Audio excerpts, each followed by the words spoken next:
and good evening. It's February 6th, 2024, and we're in our next collection of discussions in our Outside the Class series. It's another series from Tim Mackie called Eat This Book. That's just because it sounded fascinating to me from the beginning. On TheDustyFeet.com, in the Outside the Class section, we have the Eat This Book source video section set up for review. The purpose of Outside the Class is for you to listen to the in-class lecture first. In this case, it would be with Tim Mackie, again in the source video playlist. With this way of doing things, you can watch the video before we begin chatting. We still hope to keep these to around 15 to 20 minutes or so, because we want to make them easy to catch and easier to catch up on. So we're going to continue our Eat This Book series with God Brings Life Out of Death, and this is our final part, part 3, on Outside the Class, on the Dusty Feet.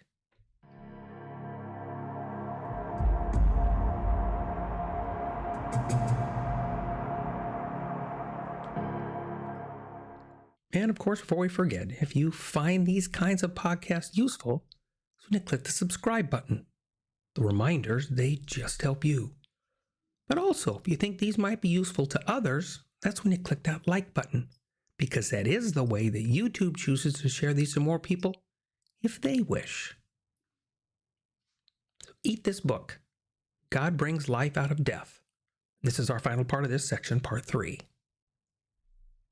So we're at the test of Joseph with the wife of his trusted master, who has been very good to him. So Tim brings up a point a few times that, again, we don't see God necessarily active in the story. Yet we do see him reflected in it, like Potiphar acknowledging and honoring the God that Joseph follows and rewards him accordingly. But then Tim reminds us that this story, like others in Scripture, that it's not a children's book story. In this part, it's a very much an adult story. Remember, up to this point, things are going very well for Joseph and for Potiphar. Potiphar's entire household is blessed, including what he has in his field. So God, he's delivering on his promise. I'm just not sure how aware Joseph is seeing it. This is a blessing from God, right? I'm not sure whether he sees that directly or not, because we never hear it. We're only told about the circumstances that happened to Joseph, and then we see his responses. I really enjoyed something that Tim mentions that might get us off on another small tangent, but he asked, who was responsible for where Joseph was? Because it was his brothers, and it was their actions that are responsible for his current predicament. So what's the subtle difference between responsibility, culpability, and allowance, right? Because God is not responsible for the behavior of the brothers, yet he did allow the events to unfold. Because we know God is very much capable of changing actions and outcomes, but the choice was, for God anyways, in the choices they made, he chose to let them play out. Because God can redeem any event, any circumstance, any situation. God, though, can weave it into the story. He can add it to the tapestry. Tree of life out of machine guns. We'll see this more than once in this story of Joseph. Actions, allowance, change, redemption. So we get a brief description of Joseph, and Tim brings up the point that it's very seldom actually in Scripture that we get descriptions of its characters. So when we do get them, probably most likely going to be impactful on the story. And we see that it is here. I love these kinds of information snippets in Bible stories. They catch our attentions. So here it is in verse 36, right? So he left everything he owned in Joseph's care, and with him, he did not concern himself with anything except the food which he ate. Now Joseph was handsome in form and appearance. If we'd been listening about how well Joseph had been treated, and Joseph was doing a good job, and Potiphar didn't have to care about anything other than he was eating, that's what we've been hearing.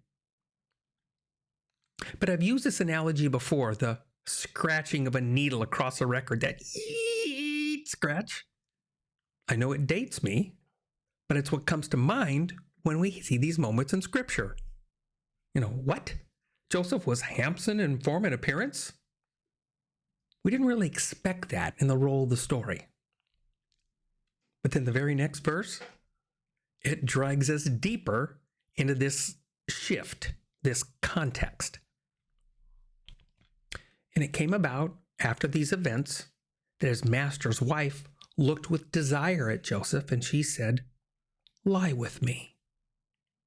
But he refused and said to his master's wife, "Behold, with me here, my master does not concern himself with anything in the house. He has put all that he owns in my charge. There is no one greater in his house than I, and he has withheld nothing from me, except you, because you are his wife. How then could I do this great evil and sin against God?" I like the point that even after all that Joseph's been entrusted with and he cares for, that his main concern is that he does not want to sin against God. Not Potiphar, although that is a concern. We get that before. It's just more impactful, the point that he's sinning against God. Because for Joseph, integrity is a very important point. We see it in all of his actions. He does what is good and right because it's a good and right thing to do, and because it honors the God that he serves. Then Tim brought up an awesome point about Joseph speaking. We've not heard Joseph speak actually for quite a while. The active voice in the character, right, in this part of the story. Because the last time we heard him speak, it was way back when he shared the dreams with his family. That 17-year-old kid that just had to tell everyone his dream, not even reflecting on if he should. Maturity in question. The text is not clear how long Joseph has been in the service of Potiphar. All we get is the actual description of events, right? I would surmise it's probably been more than a few years. So there's been a bit more time in the real world. Time to grow up. Time to live through the choices. So in that vein, I think now we have a very mature acting Joseph at this point. And she, Potiphar's wife, she didn't stop with just one advance, but many. Joseph, he is staunch in his refusals. So she tries one last time to bring Joseph down. He refuses again, and this time he flees, leaving his garment behind, his overcoat. That long-sleeved preferential coat. So the wife plots her revenge and, in an unwitnessed event, accuses Joseph of trying to accost her. And when Potiphar returns, she tells him this made-up tale, and of course Potiphar is furious and he banishes him to jail. I bet that Potiphar was maybe even a little hurt. Actually, he's probably a lot hurt because he had entrusted everything to Joseph's care. And now he hears about this from his wife. You know, it is a little interesting that there's no discourse or dialogue here, no recorded interaction between Potiphar and Joseph, no alternative version of the event story to tell, just prison. Back to the pit. Tim once brought up the point about the maturing of Joseph, that this time these events are growing him even more. I agree, but it's also a hindsight view. Because to be honest, when we're in less than favorable events, our usual immediate request is rescue. God, rescue me from the calamity. This can't be what you want. So I stopped a bit and I reflected on the point that Tim made about maturing Joseph. God is maturing Joseph, and I look back and notice that we have no recorded interaction or request of God by Joseph, right? We have nothing to change, or that God isn't asking him to change or to alter or to remove him from the circumstances of his day. We have no Joseph pleading with God. You know, Joseph, he never asked God, fix this, get me out. This is not what I envisioned for my life. God, rescue me. It was an eerie silence as I pondered that. We didn't get anything from Joseph. You know, I even chuckled a bit as I thought, could I be so quiet? My mirth, as you can tell, is I'm not quiet but much about anything, right? And so I'm not sure I would be quiet there. Because Joseph lives out the events in his life and responds to the events as they happen. And we see him learning and remembering along the way. Because he remembered his God.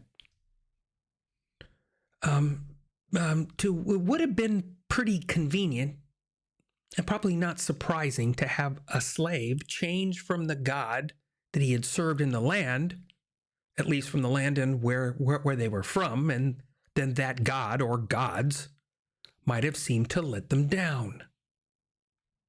So these new ones, these gods of the victors, the conquerors, or the purchasers, they had the powerful gods now. Yet Joseph, if he learned nothing else from his upbringing, it was to be loyal and faithful to his God, the God of his great-grandfather, Abraham. Yeah, he might have made some very immature choices at 17, but he seems to have a good enough grasp still on the importance of his God. And then as he grew up, it seems that integrity was in that belief. It stayed with Joseph. That integrity stayed with him his entire life. Because we don't hear about him complaining. We don't hear him calling out and blaming. We only get how he behaved, his actions after the events. Yeah, it does seem Joseph did have to grow up quick. Yet, even now, he's back in the pit. You know, the word for prison we see in the scriptures, it has the same root for the pit that his brothers put him in. That dark place. Joseph is in prison. And yet his behavior, it's not one of revolt. It's not one of anarchy. It's not, I've been wronged, and he's banging his prison cup along the prison bars. Clang, clang, right? He is, in fact, it seems, a model prisoner. So much so that he finds favor with the chief jailer, right? And then we see very similar circumstances of the treatment and being responsible for things that the jailer was responsible for. Integrity in all situations. Joseph, he was not plotting to break out prisoners. He wasn't plotting to revolt in the system. He was being a representative of his God in the place that he was. Joseph put God at the front of what he did, wherever he found himself. And we see God found favor with him and those around him.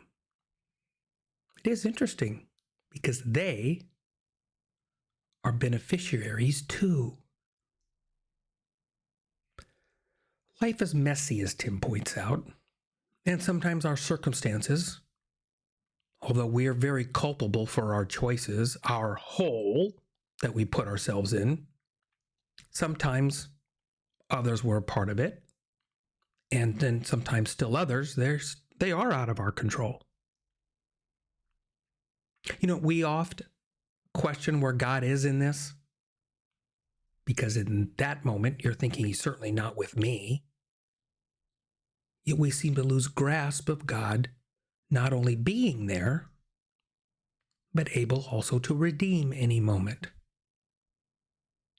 And as we're finding out in the Joseph story, at times that redemption is still years down the road. So are we willing to be part of a bigger storyline? One that we can't possibly see the outcome? Again, like the Potiphar story, we don't get any length of time, but it might be safe to assume that again was probably years. Years he's in jail. Because when you look back and you think, be honest, how long would it take us to develop a trust in someone, to give them the leeway and sway that we see given to Joseph? Something to think about. And then Tim jumps to chapter 50. Okay. There's so much in between, and I fervently hope that you eat all of the chapters in between, because Joseph gets out of prison. He rises to number 2 in all the land of Egypt. He guides them and the surrounding region through a time of immense great hardship. And all of that is tied up with the dreams of Joseph and Pharaoh. His brothers, they go down from the land that they were in, and lo and behold, they come across Joseph. He recognizes them. They don't recognize him. But they do. They eventually reunite. Identities revealed. And eventually they bring Jacob, Joseph's father, to him. The reunion is heart-stretching. And then eventually, Jacob dies to rest with his forefathers. Okay, what I just told you, that very loosely drags us to chapter 50. Again, please go eat those chapters. I promise you'll engage with them. But now, in this point, Jacob's dead. And the brothers are now convinced that Joseph will finally enact the revenge that they're expecting. The one that they probably might have done if the sandal was on the other foot. Yeah? There's no record of, it's just the inference in the text that alludes that Jacob never said the following words that you're going to hear, but the brothers, to save their own skins in, I'll even say it's justified fear, because it's not shocking, really. They give a posthumous message from dad to Joseph, right? Genesis 50 starts at verse 16, right? So they sent a message to Joseph saying, "Your father charged before he died, saying, 'Thus you shall say to Joseph, please forgive, I beg you, the transgression of your brothers and their sin, for they did you wrong. And now, please forgive the transgression of the servants of the God of your father.'" And Joseph wept when they spoke to him. Then his brothers also came and fell down before him and said, "Behold, we are your servants." And Joseph said to them, "Don't be afraid, for am I in God's place?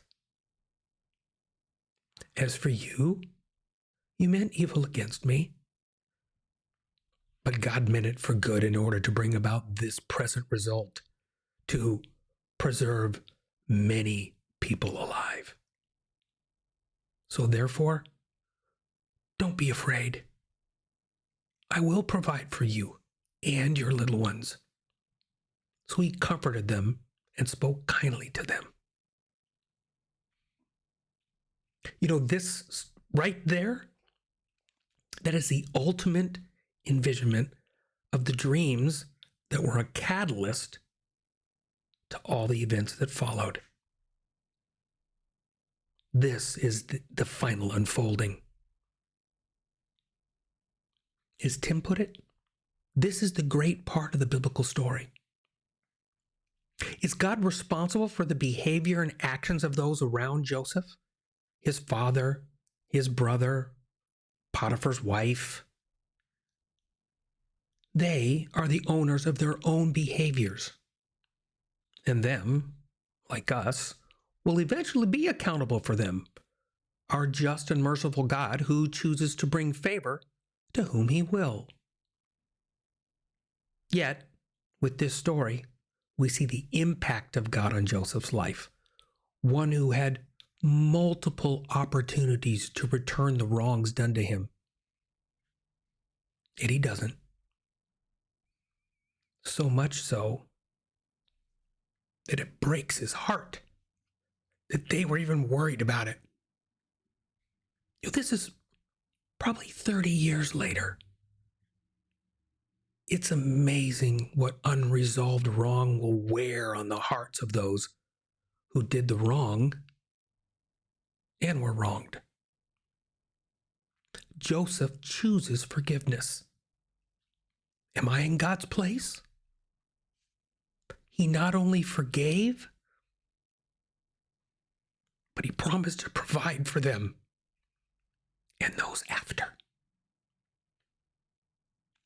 Tim's wrap-up point, that this is a tough, complicated story because we have a hard time seeing ourselves enacting the life of Joseph. We prefer the God of the book of Exodus that rains judgment on those that were wronged. We're not prone to the life of Joseph. Are we surprised, really, that it's so much of prophecy and the stories that surround our Messiah are intertwined with Joseph? Messiah ben Joseph, the suffering servant. Forgiveness and behavior that we struggle with. I wonder if there is even an element that Jesus brought up in the Sermon on the Mount with forgiving your enemies. Because sometimes I wonder how Joseph lived with and treated Potiphar and his wife afterwards. Doesn't tell us. Yet I choose to believe that Joseph lived forgiveness to the fullest. And then he lived the fullness of the blessings that followed. Next week, we'll begin our discussion on the next video, the call to sacrifice. That alone should make us sit up. So, thanks for with us tonight for another Outside the Class episode of Eat This Book on the Dusty Feet.